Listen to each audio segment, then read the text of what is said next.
Hello there, and welcome back to the channel. My name is Funmi. I've got a couple of questions after the 100 Days Python Programming Challenge. That would I continue to make coding tutorials? Does this mean that that's the end of Python on this channel? The answer is no.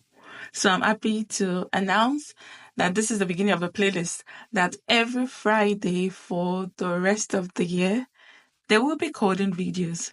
And what topics we will be discussing about, you get to decide. You send me your questions. If there's a question you saw online that you do not know how to solve, if there's a topic that might sound confusing to you, send it to me and I would make a video and we will talk about it. And I might even give you a shout out in the video. But does this mean that I know how to solve every single programming question?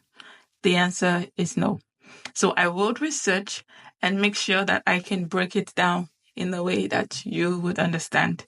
So every Friday, starting from next Friday, I will be answering all your questions, either in Python, in JavaScript, in PHP, or if you just want to know how to center a div, ask me your questions in the comment section and I would answer it. So I welcome you to Coding Friday with Funmi.